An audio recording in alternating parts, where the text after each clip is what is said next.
d'abord, je voudrais faire un petit bilan ayant vu que tout ce qui n'allait pas dans le milieu, parce que bien évidemment, comme tous les gens qui regardent ce qui se passe, on voit bien que ça va pas du tout, que c'est le bordel total. Le but, c'est pas réduire les choses, le but, c'est agrandir les choses, d'accord? Donc là, j'ai dit vraiment tout ce que je trouvais qui n'allait pas dans le milieu, ce morcellement-là interne qui réduit, qui reproduit toujours ad vitam aeternam la même chose, qui dit proposer quelque chose de nouveau, mais qui fait quelque chose à côté, dans une petite bibliothèque dorée qui n'a pas d'avenir, qui distribue, qui fait la braderie des cartes pro, qui fait appel à la charité, aux dons, qui met le bodybuilding complètement à la brocante, toutes ces divergences-là du bodybuilding qui se respecte, d'accord, malheureusement, qui est beaucoup plus représentatif effectivement par rapport à ce niveau de faiblesse-là par l'IFBB, bien évidemment, qui reste encore ce qui va se rapprocher le plus du sport, mais c'est pareil entre l'IFBB France et l'IFBB international ou l'IFBB États-Unis, vous avez dû voir, chers athlètes, une petite différence, ça n'a rien à voir, on retrouve exactement la même chose de tout ce qui se passe en ce moment en France, donc ce ne sont pas pour moi des fédérations ouvertes ou des fédérations ou des associations d'avenir, puisque ça vous amène nulle part. Donc voici mes questions. Question 1. Messieurs les dirigeants, où emmenez-vous vos athlètes dans vos entraînements et après vos manifestations plus ou moins privées? Parce que c'est des manifestations que j'appelle plus ou moins privées, puisque c'est bien vous qui encaissez l'argent. Que proposez-vous de nouveau? Qu'est-ce que vous proposez chaque année de nouveau pour les athlètes? C'est quand même une question facile, hein, et qu'on se pose. Question 3. Avez-vous des critères précis? Sport modèle, bikini diva, et j'en passe, et des meilleurs. Et clair pour tout le monde. Est-ce que vos critères sont clairs pour tout le monde? Moi, je pense que non. Parce que si vos critères étaient clairs, les gens ne diraient pas quand ils regardent une photo « Oh là là, c'est moche !» Ou ne diraient pas « Le bodybuilding est dangereux ou nuisible à la santé ». Question 4. Votre compétition est-elle révélation? Est-ce qu'elle est révélation, votre compétition? Est-ce qu'elle est lumière? Et dans la lumière, est-ce qu'elle est échange dans des informations, comme j'ai dit plus haut, claires? Est-ce qu'elle est accessible pour le grand public et non seulement pour un petit groupuscule d'un public averti, hein, en gros qui trempe déjà dedans? Est-ce que c'est accessible quand on rentre dans sa famille, quand on est athlète? Est-ce que toute la famille comprend bien ce qu'on est en train de faire? Ça, c'est ma question, parce que c'est votre responsabilité, ça, messieurs les organisateurs et les responsables du milieu, les officiels du milieu, qui veut que ça soit un milieu sportif. Pour que ça soit sportif, il faut que ça soit accessible et utile au grand public.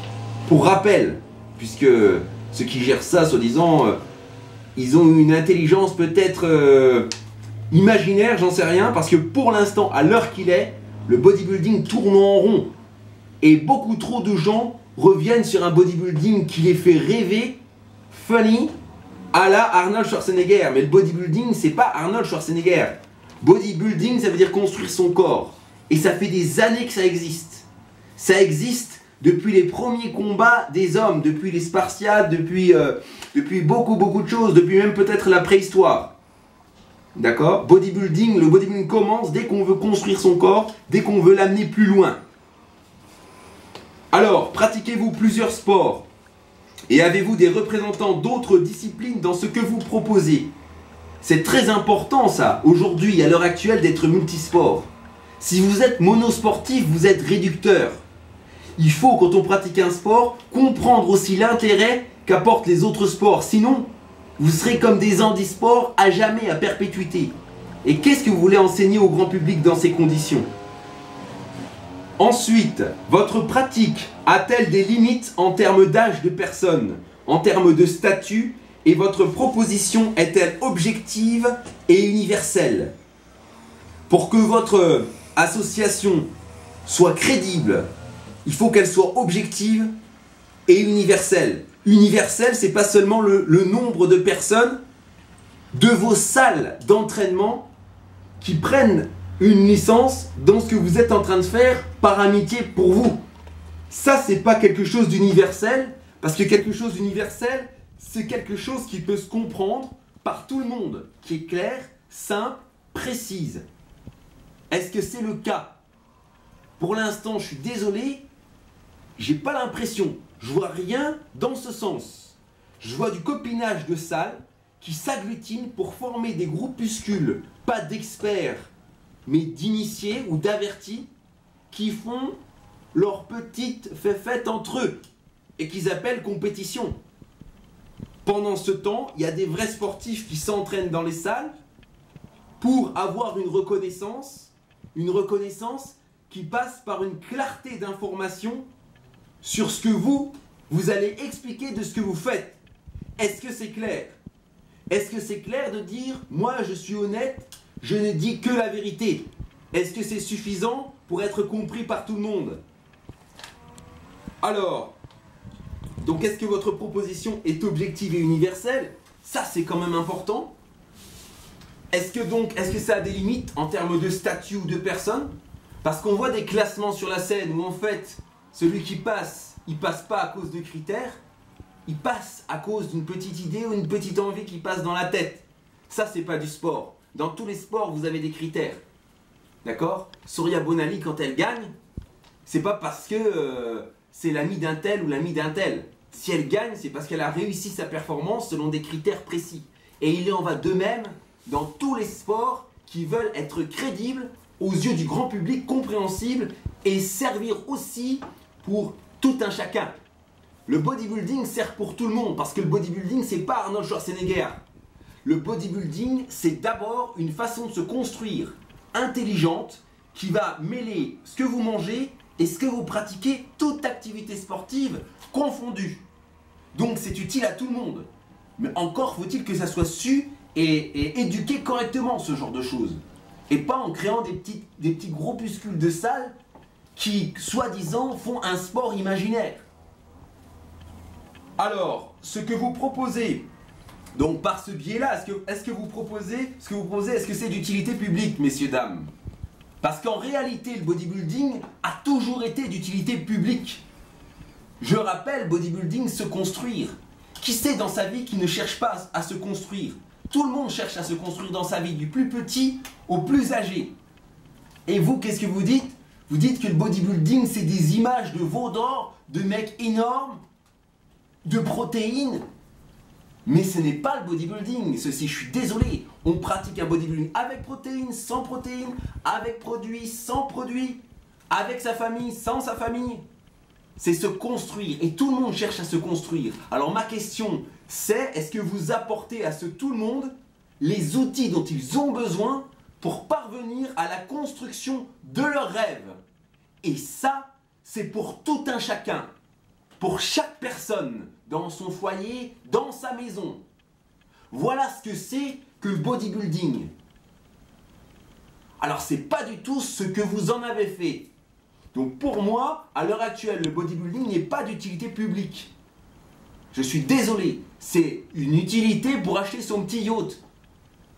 D'accord? Et pour se faire son petit trône imaginaire. Parce que ça sert à qui? À qui ça sert? Ouvrez un petit peu votre esprit, votre intelligence et percevez bien cette notion-là. Parce que dans la NCA, le bodybuilding, c'est ça et c'est pas autre chose. Arnold Schwarzenegger, on aime bien, on aime Arnold Schwarzenegger, on aime Dragon Ball Z, on aime les Bioman, on aime Ken le Survivant, Cendrillon on aime aussi. Mais tout ceci, ce sont des images pour vous motiver, mais ce n'est pas le bodybuilding. On ne peut pas réduire une construction à une image. Je suis désolé. Quand on veut se construire, on doit savoir tout utiliser en ayant des informations claires sur ce qui nous entoure. Ça, c'est le bodybuilding NCA. Ensuite, donc est-ce que ce que vous proposez, c'est d'utilité publique? Ben non, parce qu'en fait, ce sont vos licenciés et vos abonnés qui vont essayer, c'est le record d'un maximum de licences, pour soi-disant avoir une apparence d'utilité publique. Mais en fait, si on regarde le pourcentage, ça ne représente rien en définitive, d'où la perte de l'agrément. Alors, ou c'est juste un groupuscule sectaire, voilà, c'est ce que j'ai noté, pour un public averti.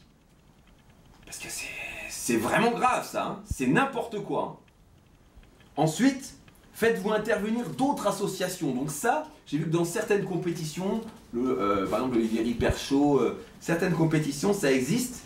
Mais bon, ça reste quand même une question. Faites-vous intervenir d'autres associations. Et en quoi aidez-vous au développement économique et social? Donc ça en revient à ce que je disais tout à l'heure. En quoi est-ce que le bodybuilding que vous proposez est fidèle au sens étymologique du mot bodybuilding, construire son corps? D'accord? Si vous respectez ce sens-là, vous allez aller dans le sens de la santé des gens, d'accord? Dans le respect de leur intégrité et de leurs aspirations. Donner quelque chose de clair et faire partager aussi vos connaissances avec les gens de la santé. Voilà ce que j'en pense, avant de vous tourner vers les politiques qui sont aussi intéressants pour le développement économique et social et pour faire passer ces informations claires, accessibles à tous, qui font grandir un échange économique meilleur, parce que qui donnent des gens plus en forme, plus aptes à travailler, plus aptes aussi à apporter des choses, donc une société plus dynamique, d'accord, avec un rayonnement économique plus florissant. Ce qui veut dire avec un meilleur rendement, ce qui veut dire avec moins de dettes, ce qui veut dire avec des meilleurs bénéfices dans tous les sens. Alors c'est ça qu'il faudrait peut-être regarder un petit peu, messieurs, dames, avant de vous embarquer dans des petites misères associatives. Voilà ce que moi j'en pense de cela. Donc maintenant, moi, quand on va m'appeler pour aller quelque part, ça ne sera pas en France, parce que pour le moment, je refuse de prendre part à ça. Le bodybuilding, c'est pas la brocante. D'accord? Donc voilà ce que j'avais à dire un petit peu sur ça. Maintenant, si vous êtes sérieux, moi ce que je vous demanderai déjà, si vous voulez faire quoi que ce soit avec moi, c'est déjà répondre à ces questions-là. C'est la première chose. Personne ne pourra rien faire avec moi si vous n'êtes pas clair sur les questions-là, sur les 8 questions que je viens de vous poser. Ces questions-là, si jamais on a un entretien, je vous les reposerai. Sinon, il n'y aura aucun partenariat, aucune alliance, rien du tout en ce qui vous concerne. D'accord? Ça, c'est clair, net et précis. Tous ceux qui ne répondent pas à ça positivement, je ne veux même plus en entendre parler. Parce que quand je m'entraîne, je fais quelque chose que tout le monde peut faire. Je fais quelque chose qui peut servir à tout le monde. Et c'est pour ça que j'ai voulu rester naturel, pour faire quelque chose qui sera utile à tout le monde. Alors, votre secte-là, vous pouvez la garder pour vous et faire vos illusions que vous voulez. J'en veux pas de votre secte-là. D'accord? Et vos fausses croyances et tout ça, j'en veux pas. Parce que ça sert à rien et je vais mettre au niveau, sur ça, au niveau des gens qui sont pas pour le bodybuilding. Parce que je suis pas pour ce bodybuilding-là qui se limite à une image, à un veau d'or ou à un abdos qui miroite au soleil. Je suis pas pour ce bodybuilding-là. Ça, c'est qu'une case du bodybuilding. Il y a aussi la femme obèse, l'homme qui a des problèmes de santé, les gens qui ont des problèmes de cœur, les problèmes de cholestérol, les gens âgés qui vieillissent mal, les enfants, les handicapés qui ont du mal à vivre tous les jours et à porter aussi du fruit, qui ne sont pas aidés. D'accord? Donc le bodybuilding, ça peut aider tous ces gens-là. Si vous n'êtes pas ouvert sur ces gens-là, sur cette question-là, je ne veux pas entendre parler de vous. Sur ce, messieurs, dames, je vous remercie.